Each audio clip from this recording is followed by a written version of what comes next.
Hello दोस्तों, आप सभी को पता है कि आपके जो यूजीसी नेट के एग्जाम चल रहे हैं पिछले 10-15 दिनों से, वो आपके कंप्लीट खत्म हो चुके हैं। अब आपका कंप्लीट फेज 5 भी हो चुका है। अब आपका सिर्फ एक एग्जाम बचता है जो आपका पोस्टपोन हुआ है, कंप्यूटर साइंस का, जो 77 स्टूडेंट्स का आपका एग्जाम होना है। बाकी आपका पूरा कंप्लीट हो चुका है एग्जाम। अब देखो, कुछ टॉपिक्स हमारे पास ऐसे हैं जो आपके इंपॉर्टेंट होने वाले हैं जून के एग्जाम के लिए। अब जून का एग्जाम तो अभी काफी दूर है सर, पर देखो ज्यादा दूर भी नहीं है, 2 महीने भी आपके नहीं बचे हैं। इसके बाद क्या होने वाला है, आपके जो 100 टॉपिक्स निकलेंगे यहाँ से, इस फेज के एनालिसिस से, जा कह लीजिए पूरा जो आपका एग्जाम अभी ये वाला हो रहा है फरवरी वाला, इसके बाद जो टॉपिक्स आपके निकलेंगे 100, 200, 500, जितने टॉपिक्स आप निकालें, जितने क्वेश्चंस आप समझ पाए, वो क्या होने वाले हैं, वो इंपॉर्टेंट होने वाले हैं आपके जून के एग्जाम के लिए। अब जून का एग्जाम अब जब आएगा आपका, तो आपको जो टॉपिक सबसे पहले पढ़ने होंगे वो यही टॉपिक होंगे। तो उसी को डिस्कस करने के लिए हम यहाँ पे इस वीडियो को लेके आ रहे हैं, ताकि आपका कंप्लीट एनालिसिस यहाँ पे आपको पता चल सके। तो कंप्लीट फाइव, जो फेज 5 है आपका, उसका एनालिसिस में यहाँ पे करने वाला हूँ। 15 तारीख का आपका एग्जाम कंप्लीट हो चुके हैं। जिसने अभी तक सब्सक्राइब नहीं किया है वो चैनल को सब्सक्राइब कीजिए, ताकि उसको जल्दी से जल्दी नोटिफिकेशन मिल सके और वो जान सके कि किस तरीके के हमारे वीडियोस आ रहे हैं, किस तरीके के टॉपिक्स हमारे करंट में चल रहे हैं। तो इस सब के लिए आपको सब्सक्राइब करना जरूरी है। बाकी शेयर कीजिए, आप शेयर थोड़ा कम कर रहे हैं इस सेशन को। जितना ज्यादा शेयर करेंगे, ज्यादा लोग जान पाएंगे। आइए देखते हैं कि किस तरीके का हमारा फेज 5 रहा है। तो देखो, अगर फेज 5 की स्टार्टिंग करूं मैं टीचिंग एप्टीट्यूड से, तो सबसे पहले यहाँ पर जो नया देखने को मिला, डाई कैलकुलिया। यहाँ पे मतलब क्या होता है, ये होता है आपका मैथ्स से रिलेटेड, मतलब जो मैथ्स का डर होता है ना बच्चों को, जिनको मैथ्स के डिजिट समझ में नहीं आती हैं। कुछ हमारे पास होते हैं, हमारे पास स्पेशल स्टूडेंट्स। जैसे कि अगर आपने तारे जमीन पे मूवी देखी है, तो उसमें आपके पास ईशान होता है। वो ईशान क्या होता है, वो यही होता है कि उसको प्रॉब्लम होती है, डिसऑर्डर टाइप का होता है डाई कैलकुलिया, जिसमें आपको मैथ्स से थोड़ा डर लगता है, ये नंबर्स आपको समझ में नहीं आते हैं। वहीं पे आपका मॉडल ऑफ टीचिंग सा क्वेश्चन बने हैं। ठीक है, मॉडल टेलर्स मॉडल से आपका क्वेश्चन बने हैं। कैरेक्टरिस्टिक्स ऑफ लर्नर्स से क्वेश्चन बने हैं। रिपीटेड टॉपिक कह सकते हैं इनको, ये रिपीटेड टॉपिक्स है, ठीक है ना। अब वहीं पे बात करें नॉन कन्वेंशनल लर्निंग फीचर्स की, बात करिए जिक्सॉ स्ट्रेटेजी की बात करिए, canvas and learning management system की बात करिए, स्वयं प्रभा से बहुत ज्यादा क्वेश्चन पूछे गए हैं। स्वयं प्रभा, स्वयं, ये सब आपके इंपॉर्टेंट है। साथ में आपका यहाँ पे इंपॉर्टेंट है मूक। ये आपके क्या इंपॉर्टेंट है, ये आपके डिजिटल इनिशिएटिव्स हैं। डिजिटल इनिशिएटिव्स आपके इंपॉर्टेंट हो जाते हैं, क्योंकि आपके हायर एजुकेशन में आप जा रहे हैं, वहां पे आपको कई सारे इनिशिएटिव देखने को मिल रहे हैं जो आपकी गवर्नमेंट अभी कर रही है। कई सारे मैंने ऑलरेडी आपको डिस्कस करें एक वीडियो में, जिसमें मैंने आपको 25+ आपको बताए हैं कि 25+ डिजिटल इनिशिएटिव उस वीडियो में मैंने आपको दे रखे हैं। 10-15 मिनट की वीडियो है, उसमें आपको सबको पता चल जाएगा। बिल्कुल की फीचर्स जो आपके पीवाईक्यू रिलेटेड है ना, पीवाईक्यू आते हैं, सभी पीवाईक्यू मैंने उसमें कवर किए हैं, और उससे आपके लेटेस्ट क्वेश्चन आप देखने को मिल सकते हैं। जैसे कि आपने देखा होगा, अभी वाइजक का एक क्वेश्चन पूछा गया है, ठीक है ना। वाइजक का एक क्वेश्चन बना है कि कहाँ से इसका प्रसारण होता है स्वयं प्रभा का, कितने चैनल होते हैं, 34, ये भी मैं आपको बता चुका हूँ, ठीक है ना। तो ये आप वीडियो देख सकते हैं, आपको सब पता चल जाएगा। बाकी एक नया जो टॉपिक ऐड हुआ है यहाँ पे स्वयं प्रभा को रिलेटेड, वो हुआ है आपका चैनल नेम और नंबर्स को लेकर। वो मैं आगे डिस्कस करूंगा आपका हायर एजुकेशन में जो क्वेश्चन बना है, ठीक है। वहीं पे बात करें रिसर्च एप्टीट्यूड की, तो देखो सीक्वेंस ऑफ रिसर्च प्रोसेस पूछा गया है। इंपॉर्टेंट रहता है यहाँ पे आपका स्टेप्स के साथ, कि स्टेप ऑफ रिसर्च भी आपके इंपॉर्टेंट है, ठीक है। वहीं पे अगर बात करें शोध गंगा, शोध गंगोत्री, शोध सिंधु, ये भी मैं इसी वीडियो में ऑलरेडी डिस्कस कर चुका हूँ। ये सब आपके पूछे गए हैं कि कौन से में क्या क्या स्टोर होता है, किसमें जर्नल स्टोर होते हैं, किसमें रिसर्च पेपर स्टोर होते हैं। ये सब आपके लिए इंपॉर्टेंट है, आपको इसको पढ़ना है।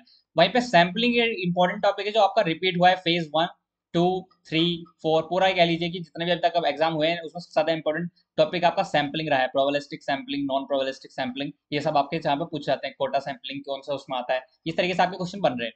वहीं पे बात करें कोरिलेशन रिसर्च, ये आपका पूछा गया वेरिएबल्स। लॉन्गिट्यूडनल रिसर्च जो आपका लंबे समय तक चलती है, वो ऑटो एथेनोग्राफी आपसे पूछा गया है। Research methods and type of research already मैं बता चुका हूँ, इंपॉर्टेंट है। रिसर्च के स्टेप्स आपका इंपॉर्टेंट है। रिसर्च एथिक्स आपका इंपॉर्टेंट है।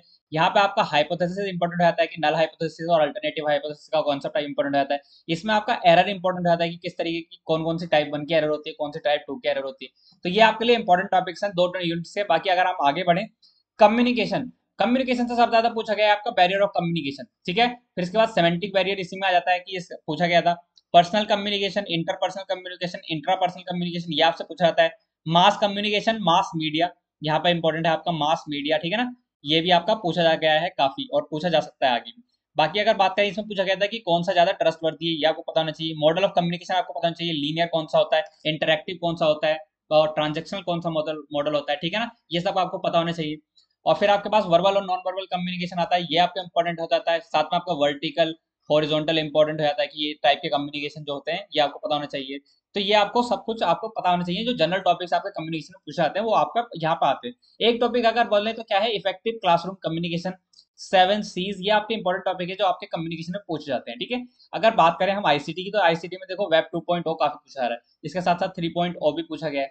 कि ठीक है ये क्या क्या डिफरेंस होता है। तो वेब 1.0 में क्या था कि सिंपल आप रीड कर सकते थे। वेब 2.0 जब आया तो क्या हुआ, हमें रीड एंड राइट कर सकते थे। 3.0 में मतलब क्या है, इंटरेक्शनल बनाने के लिए कोशिश करी गई कि इंटरेक्शन आपको तुरंत आउटपुट भी मिले, इस तरीके से आपको बनाया गया है। वहीं पे बात करें फोसी, क्या free Libre and open source software for education, ये आपसे पूछा गया है कि open source software for education की आपको फुल फॉर्म यहाँ पे आई थी। विजुअल प्रिंटिंग का आपको पूछा गया, ऑडियो वीडियो रिलेटेड और 3D कुछ एग्जांपल आपके दे रखे थे। क्लियर क्वेश्चन यहाँ पे पता नहीं है। बाकी बात करें यहाँ पे एक स्टेटमेंट में क्वेश्चन आया था कि एंड्रॉइड हैज अलेक्सा, जो आपका वर्चुअल असिस्टेंट होता है, जो वॉइस आप करते हैं फिर वर्चुअल वो आप जवाब देते हैं, आप कुछ क्वेश्चन पूछते हो जवाब देते हैं, तो क्या है एंड्रॉइड का अलेक्सा है, तो एप्पल का क्या है, तो आप जानते हैं कि एप्पल के पास क्या है, आपके पास एप्पल के पास है सिरी। सिरी बोलते हैं ना कि हेलो सिरी डू दिस, इसका जवाब बताओ, ये करो वो करो, तो इसलिए क्या होता है सिरी। अगर बात करें हम स्टेटमेंट बेस्ड में बाइनरी कन्वर्जन पूछा गया था, यहाँ पे इंपॉर्टेंट हो जाता है कि आपका कन्वर्जन टॉपिक, यहाँ पे आपका बाइनरी नहीं इंपॉर्टेंट है, यहाँ पे आपका कन्वर्जन है कि कन्वर्जन से आपके काफी क्वेश्चन बने। हो सकता है बाइनरी से क्या दे रखा हो, आपका डेसिमल दे रखा हो सकता है ऑक्टल में कन्वर्ट करवाया हो, या हो सकता है आपका हेक्साडेसिमल में आपको कन्वर्ट कराया। ठीक है, तो ये इंपॉर्टेंट हो जाता है। क्रोनोलॉजी पूछी गई थी सीक्वेंस ऑफ ई कॉमर्स की, इसका डेवलपमेंट किस तरीके से हुआ, ये कल का क्वेश्चन आपके पास। एमएस एक्सेल बहुत ज्यादा पूछा गया है, एमएस एक्सेल आपका बहुत इंपॉर्टेंट है, यहाँ पे इफ बेस्ड फॉर्मूला पूछा गया है, यहाँ पे इंपॉर्टेंट रहता है। यहाँ पे एक मेमोरी यूनिट्स आपका क्वेश्चन बना है, एक योटा बाइट इक्वल्स टू कितना, हमारा समथिंग कन्वर्जन था, जो भी आपका कन्वर्जन था आप यहाँ पे देख सकते हैं। अगर मैं इसको इरेज करूँ थोड़ा सा नीचे क्लियर करने के लिए, तो देखो यहाँ पे आपके पास क्या है ना, यहाँ पे आप देख सकते हैं कि नीचे क्या दे रखा है। नीचे हमारे पास दे रखा है कि यहाँ पे मैंने आपको यूनिट बता रखी है कौन सी सबसे छोटी होती है। देखो बिट से शुरू होता है फिर बाइट पे जाता है, KB, MB, GB, terabyte, petabyte, exabyte, yottabyte, और यहाँ पे जेटाबाइट, और ये होता है योटाबाइट। तो यहाँ पे ये दे रखा था, इसमें जो भी कन्वर्जन था आप कर सकते थे कि एक योटाबाइट में कितने होते हैं 1024 जेटाबाइट होते हैं, एक जेटाबाइट में कितने होते हैं 1024 एक्साबाइट होते हैं। इसी तरीके से हमारी क्रोनोलॉजी चलती रहती है, तो आप कन्वर्ट कर सकते थे। वहीं पे अगला क्या बात करें तो ब्रोंटोबाइट होता है, फिर जियोबाइट हमारे पास बड़ा होता है। ठीक है, बात करें तो की लॉगर से आपसे पूछा गया था, की लॉगर कह लीजिए, यहाँ पे आपका कह लीजिए मालवेयर, ये आपका पूछा जा रहा है, काफी रिपीटेड टॉपिक जो आपका आईसीटी में पूछा जा रहा है। तो यहाँ पे क्या है, की लॉगर के बारे में पूछा था, की लॉगर किसका एग्जाम्पल है, की लॉगर हमारा होता है स्पाईवेयर। ठीक है ना, कि ये स्पाइंग करता है कि कौन सी की आपने कब प्रेस की, कौन सा सीक्वेंस में आपने पासवर्ड डाला, तो इस तरीके से आपको देखने के लिए आपको स्पाई करा जाता है की लॉगर के थ्रू। यहाँ पे रैम रोम से आपके क्वेश्चन बने हैं, एमएस वर्ड में ऑलरेडी डिस्कस कर चुका हूँ, तो ये आपके लिए इंपॉर्टेंट टॉपिक है। वहीं पे अगर बात करें हायर एजुकेशन, तो देखो हायर एजुकेशन में आपका वुमेन ड्यूरिंग वैदिक एरा आपसे पूछा गया है। जैसे हमने बात करते हैं हम गार्गी की, लोपामुद्रा की बात करते हैं, पाला की बात करते हैं, इन सब के बारे में आपको पढ़ के जाना चाहिए कि किसकी कौन सी स्पेशलाइजेशन थी, तो ये आपसे पूछा जा रहा है। वहीं पे अगर बात करूं किसका, तो देखो यूनिवर्सिटी एजुकेशन कमीशन आपका क्वेश्चन बना है, ये आपका इंपॉर्टेंट आता है, ये आपको पढ़ के जाना चाहिए। सारे एजुकेशन कमीशन आपको पढ़ने, प्री इंडिपेंडेंस पोस्ट इंडिपेंडेंस सब आपको पढ़ के जाने। एनकेसी नेशनल नॉलेज कमीशन से आपका रिलेटेड कुछ क्वेश्चन बना था। फर्स्ट 5 ईयर प्लान किस पे बेस्ड था, ये भी आपका कुछ क्वेश्चन बना था। आपको एजुकेशन से जो भी ईयर आपके रिलेटेड है कि 5 ईयर प्लान कोई भी एजुकेशन से रिलेटेड है वो आपका इंपॉर्टेंट रहता है। वहीं पे बात करें एनईपी 2020 से काफी क्वेश्चन बने। एनएचईआरसी की फुल फॉर्म पूछी थी, National Higher Education Resources Centre, ये आपकी फुल फॉर्म होती है, ये आपको पता होना चाहिए। स्वयं प्रभा, जिससे मैं बात कर रहा था कि आपसे पूछा जा रहा है इस बार थोड़ा अलग सा क्वेश्चन बना था कि अब तक पूछा आते थे कितने चैनल होते हैं, तो आप बता देते थे 34, बट अब 34 के क्या पूछ रहा है, नाम भी पूछ रहा है, नाम एंड नंबर ये पूछ रहा है। कि जैसा आज के एग्जाम में क्या आता है सोशल साइंस, सोशल साइंस का चैनल का नाम क्या है, तो ये आपसे इंपॉर्टेंट आता है, तो आपको ये थोड़ा सा डीप में पढ़ने की जरूरत है। अब आपको डीप में 34 चैनल के नाम भी याद करने पड़ेंगे, और आपको पता करना होगा कि कौन सा चैनल किस क्या थीम पढ़ा रहा है, मतलब कौन सा सब्जेक्ट पढ़ा रहा है, तो ये आपको पता होना चाहिए।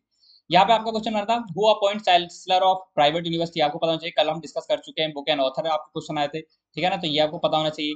मैचिंग का एनसीईआरटी, यूजीसी, क्यूसीआई, एनआईईपीए, ये आपको पता है, ये आपको फुल फॉर्म पता होनी चाहिए और इनके वर्किंग भी बतानी चाहिए। यूजीसी के एयर में कितनी टोटल यूनिवर्सिटी है, तो ये आपको पता होना चाहिए कि 4 यूनिवर्सिटी।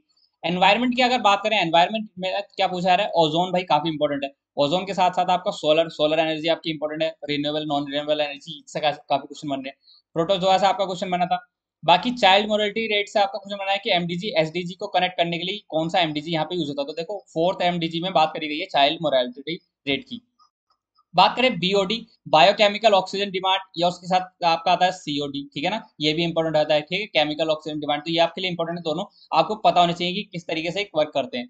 पॉल्यूटेंट्स आपके क्वेश्चन बन रहे हैं, रिसेंट इनिशिएटिव्स आपके क्वेश्चन बने हैं, और यहाँ पर water pollution, air pollution, thermal pollution, noise pollution, soil pollution, सभी टाइप के पॉल्यूशन जितने भी हैं ये इंपॉर्टेंट है। साथ में एक इंपॉर्टेंट टॉपिक है यहाँ पे आपका वेस्ट, वेस्ट से आपके क्वेश्चन बनते हैं। एक यहाँ पे इंपॉर्टेंट टॉपिक है आपका क्या, प्रोटोकॉल, प्रोटोकॉल से आपके क्वेश्चन बनते हैं, जिसमें आपका रियो से शुरू होता है और सारी प्रोटोकॉल आपको पता होनी चाहिए।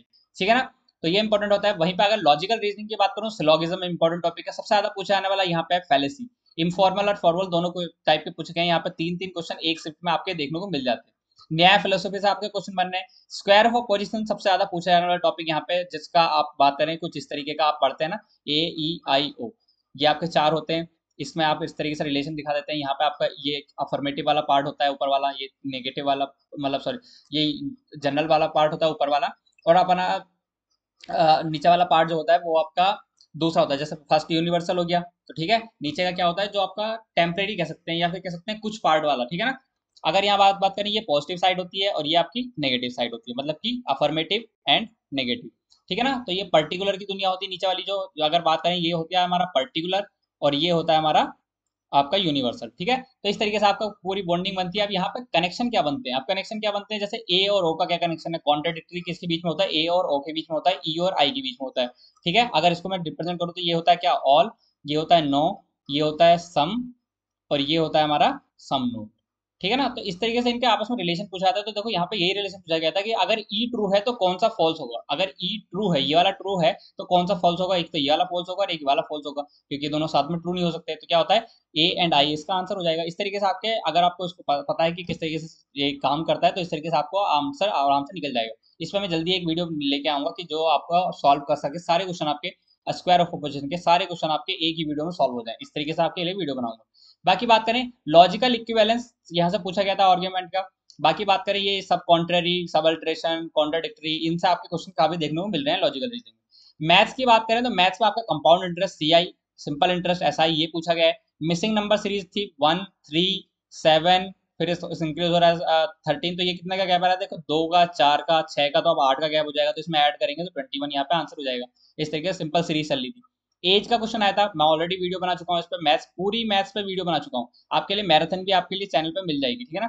मैराथन आपको मिल जाएगी, शायद 8 घंटे में आपकी पूरी मैथ्स कवर हो जाएगी, जो आपकी UGC नेट में पूछी जाती है, किसी भी सब्जेक्ट में आपके मैथ्स आते हैं ये टॉपिक्स, ठीक है। अगर कोडिंग डिकोडिंग से बात करें, इससे क्वेश्चन बने, डिनोमिनेशन ऑफ नोट्स का क्वेश्चन बने, जो आपका क्वेश्चन दिया होता है ना, 10 का नोट है, 50 का नोट है, 100 का नोट है, इनसे आपके क्वेश्चन बनेंगे। तो किस तरीके से आपका मतलब रेशियो रहता है, टोटल मनी दे रखी होती है, तो उससे आपके क्वेश्चन इससे बन जाते हैं, आराम से सॉल्व कर सकते हैं, रेशियो बेस्ड होते हैं। डायरेक्शन पे आपका क्वेश्चन बना है। ब्लड रिलेशन पे आपके क्वेश्चन देखने को मिले हैं। एवरेज, एवरेज इंपॉर्टेंट टॉपिक है, जिस पे आपको क्वेश्चन मिले हैं। प्रॉफिट एंड लॉस में ऑलरेडी कवर कर चुका हूँ, इसमें आपके क्वेश्चन देखने को मिले हैं, काफी सिंपल क्वेश्चन आए। यहाँ पे पूरा जो मैथ्स रहा है वो क्या रहा है, इजी रहा है, ठीक है ना। अगर हम आगे बात करें DI, तो DI एक ऐसी यूनिट थी, DI का लेवल जो है वो इंक्रीज हुआ है फेज 5 में। अगर मैं बात करूँ फेज 5 की, तो फेज 5 में क्या है, DI थोड़ी सी हार्ड आई है। देखो कहीं कहीं क्या है, एक शिफ्ट में आपके 2 टेबल भी गिवन थे, ऐसा भी DI आया है। बाकी जो आपका रिसेंट था वो क्या था, बैंक एग्जाम पे बेस्ड था, ठीक है। डाटा उसमें परसेंटेज के क्वेश्चन थे, रेशियो बेस्ड थे, एवरेज बेस्ड थे, और कल वाले में भी ये आपका यही पूछा गया था कि sorry, percentage, ratio and average, इन पे आपके क्वेश्चंस बने हैं, ठीक है ना। तो ये इंपॉर्टेंट रहता है कि आप आराम से देखें, सॉल्व करें। कोई ज्यादा मतलब ऐसा हार्ड भी नहीं आ रहा है, बस ये कह रहा है थोड़ा सा लेंथी आ जा रहा है, लेंथी थोड़े से आपके देखने को मिल रहे हैं, ठीक है ना। जो आपको थोड़ा सा टाइम लग रहा है, मतलब मान के चलिए आपकी 10 मिनट शायद, मैक्सिमम 10 मिनट मैक्सिमम लगेंगे, वरना आता आपका 6 मिनट में, 6 से 8 मिनट में आपका DI सॉल्व हो जाएगा, कोई ऐसे ज्यादा भयंकर भी नहीं आ रहा है। RC की बात करें, कंपेंसेट करने के लिए DI को, RC काफी इजी लेवल का आ रहा है, जैसे Gandhi ji and basic education पे कल का हमारा देखने को मिला, सैटेलाइट पे देखने को मिला, डायरेक्ट क्वेश्चन थे, तो मतलब ये आपका 4 मिनट में आराम से सॉल्व हो जाएगा। तो इसमें आपको परेशानी की कोई बात होनी नहीं चाहिए। आपको दोनों को मिला के आपको 15 मिनट में दोनों क्वेश्चन आराम से सॉल्व हो जाएंगे, जो 10 मार्क्स आपके, 10 क्वेश्चन और आपके 20 मार्क्स आपके सिक्योर, ठीक है ना, अगर आप थोड़ा सा टाइम देंगे दोस्तों। वहीं पे बात करें तो देखो हम ऑलरेडी डिस्कस कर चुके हैं सारी यूनिट्स को, जो जहां जहां से क्वेश्चन आपके पूछे जा रहे हैं। तो ये इंपॉर्टेंट टॉपिक है। साथ में मैंने एक ऑलरेडी प्लेलिस्ट बना रखी है, जिसमें क्या है कि कंबाइन आपके सारे वीडियोस हैं जो भी एनालिसिस के हैं। अब जो भी वीडियोस में है, सारे टॉपिक्स आपके इंपॉर्टेंट है, जो आपको चाहिए, कौन से, कि टॉप 200 टॉपिक फॉर पेपर 1, वो आपके कहाँ से मिलेंगे, वो आपको मिलेंगे एनालिसिस से। एनालिसिस जो मैंने किया है यहाँ पे, वो मतलब पूरे फरवरी वाले एग्जाम का, इससे आपको हेल्प मिलेगी कहाँ पे, आपको जून वाले एग्जाम में मिलेगी। अब देखो जून की एग्जाम डेट आपको ऑलरेडी पता है कि 13 जून से आपके एग्जाम होने वाले हैं, ठीक है ना। अब आपको डेट पता है, आपके फॉर्म जब भी आएंगे, कि आप मान के चलिए कि अप्रैल के फर्स्ट वीक में आपके 10 अप्रैल, मान लीजिए कि 10 अप्रैल तक आपके फॉर्म आ जाएंगी। तो फॉर्म आ जाएंगे तो उसके बाद क्या है, आपको क्या है, पढ़ने की जरूरत पड़ेगी। सबसे पहले वो टॉपिक जो हमारे साथ रिपीट होते हैं, तो रिपीट होने वाले टॉपिक्स कौन से हैं, यही जो अभी तक आपको बता रहा हूँ ना, इतने दिनों से, 10 दिनों से, 15 दिनों से लगातार आपका एनालिसिस कर रहा हूँ, कोई भी दिन स्किप नहीं करा है। ऐसा नहीं है कि एक दिन एनालिसिस करके मैं शांत बैठ गया, या मतलब किसी शिफ्ट का नहीं किया है। हर शिफ्ट में आपको तुरंत बताने की कोशिश करिए, ताकि आपको पता चल सके कि किस तरीके के क्वेश्चन हमारे डेली रिपीट हो रहे हैं। तो इस वीडियो को शेयर कीजिए, सब्सक्राइब कीजिए, आप यहाँ तक पहुंच चुके हैं तो, और हेल्प कीजिए ताकि हम ग्रो कर सकें, मतलब बाकी लोग ऑडियंस तक पता पहुंच सके। जो जून का एस्पिरेंट है, जून में एग्जाम देने वाला है, उसको पता होना चाहिए कि क्या टॉपिक वो पढ़ के जाना चाहिए। तो ठीक है, इसको अगर शेयर करेंगे तो उन लोगों तक भी पहुंच पाएगा, तो आप इसको शेयर कीजिए ताकि आप जान सकें कि कितना लेवल इंक्रीज हुआ है, कौन सी यूनिट में हमें क्या क्या पढ़ना है। बाकी आप बने रहिए हमारे साथ और इन्फॉर्मेशन के लिए। बाकी थैंक यू वेरी मच, और आप तैयारी करते रहिए अपने एग्जाम के लिए, और अपना बता सकते हैं कि आपका कैसा रहा है एग्जाम एक्सपीरियंस। बाकी हम बने रहेंगे और आपके लिए वीडियोस लेके आएंगे ताकि आप तैयारी कर सकें अपनी जून के लिए। और all the best, thank you.